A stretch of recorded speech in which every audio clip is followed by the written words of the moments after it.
ओम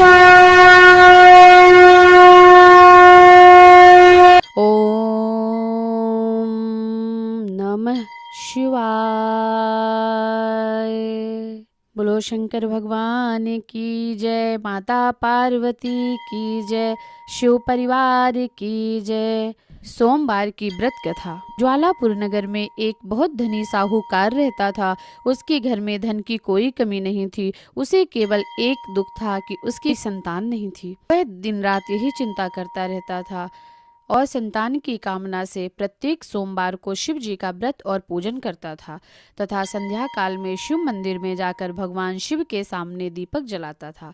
उसके इस भक्ति भाव को देखकर एक दिन माता पार्वती जी ने भगवान शिव से कहा, हे प्रभु, यह साहूकार आपका अनन्य भक्त है और सदैव आपका व्रत और पूजन श्रद्धा पूर्वक करता है। आपको इसकी मनोकामना पूरी करनी चाहिए। माता पार्वती की बात सुनकर शिव जी ने कहा, हे पार्वती, यह संसार कर्म क्षेत्र है। जिस प्रकार किसान खेत में जैसा बीज बोता है वैसा ही फल काटता है, उसी प्रकार इस संसार में हर व्यक्ति अपने कर्मों के अनुसार ही फल भोगता है। तब माता पार्वती ने अत्यंत आग्रह के साथ कहा, हे प्रभु, यह साहूकार आपका अनन्य भक्त है और यदि इसे कोई दुख है तो वह यह कि इसके कोई संतान नहीं है। इस दुख को आपको अवश्य दूर करना चाहिए, क्योंकि आप अपने भक्तों पर सदैव दयालु रहते हैं और उनके दुखों को दूर करते हैं।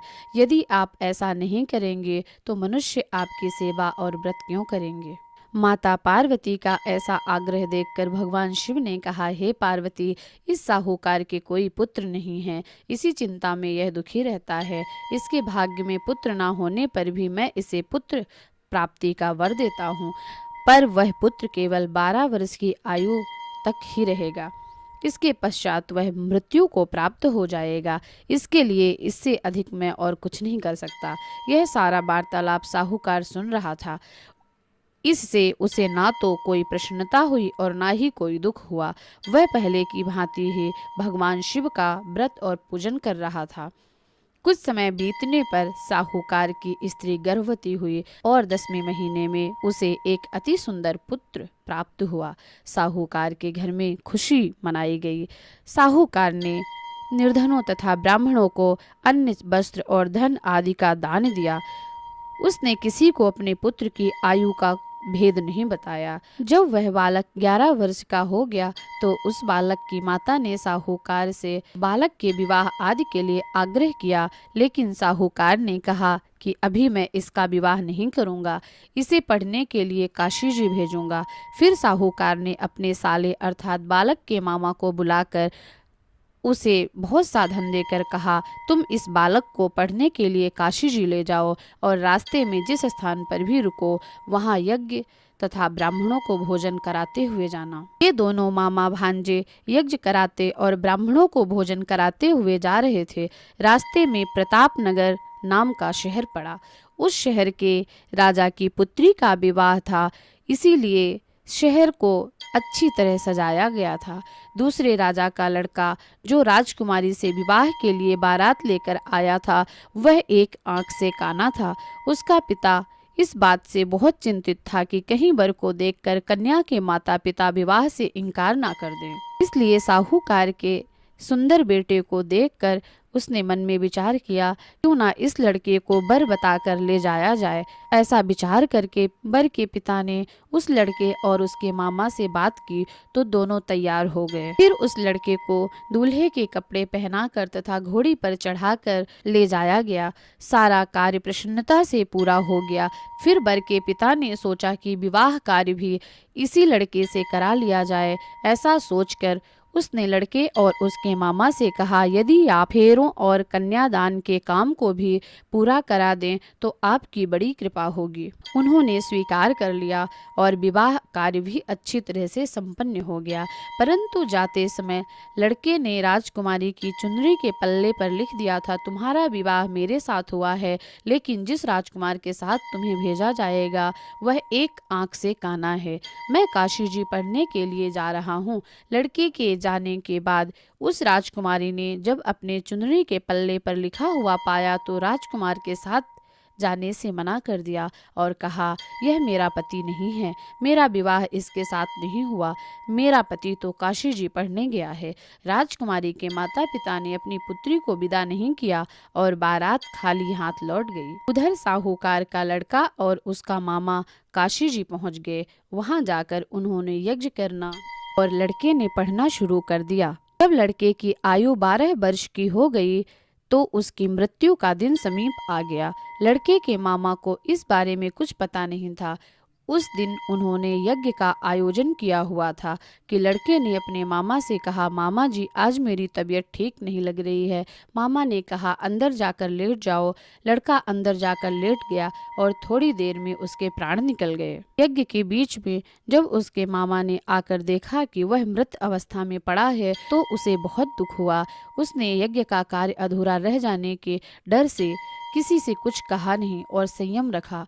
फिर यज्ञ का कार्य समाप्त कर ब्राह्मणों के चले जाने के बाद उसने रोना पीटना प्रारंभ कर दिया। संयोग से उसी समय शिव पार्वती जी उधर से जा रहे थे। जब उन्होंने जोर जोर से चिल्लाने की आवाज सुनी तो माता पार्वती ने भगवान शंकर से कहा, हे प्रभु, कोई दुखिया रो रहा है, इसके कष्ट को दूर कीजिए। जब शिव पार्वती जी ने उसके समीप जाकर देखा तो वहां एक लड़का मृत पड़ा था। पार्वती जी बोली, हे प्रभु, यह तो ज्वालापुर के साहूकार का लड़का है जो आपके वरदान से उत्पन्न हुआ था। शिव जी बोले, हे पार्वती, इसकी आयु इतनी ही थी, आयु पूरी हो जाने के कारण यह मर गया। तब माता पार्वती जी ने कहा, हे प्रभु, आप इस बालक की आयु बढ़ा दीजिए, नहीं तो इसके माता पिता तड़प तड़प कर मर जाएंगे।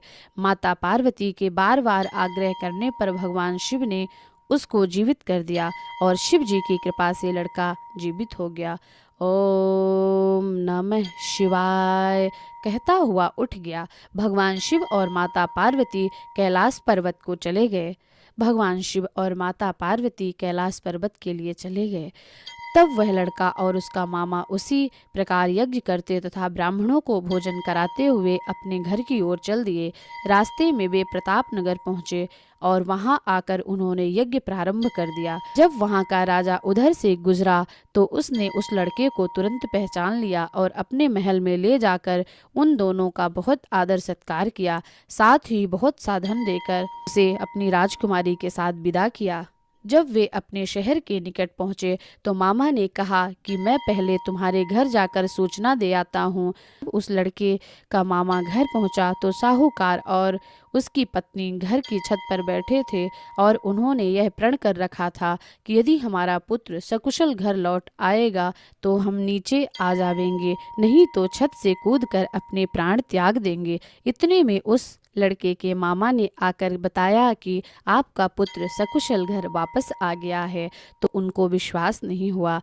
तब मामा ने शपथ पूर्वक कहा कि आपका पुत्र अपनी स्त्री के साथ आया है। तो सेठ अपनी पत्नी और सगे संबंधियों के साथ नगर द्वार तक गया और आनंद के साथ उसका स्वागत कर उसे अपने घर ले आया।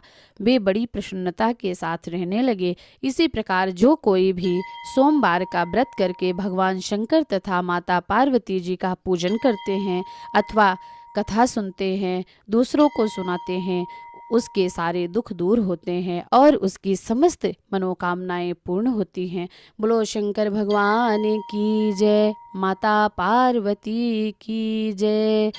सोमवार व्रत कथा संपूर्ण। ओम नमः शिवाय। ओम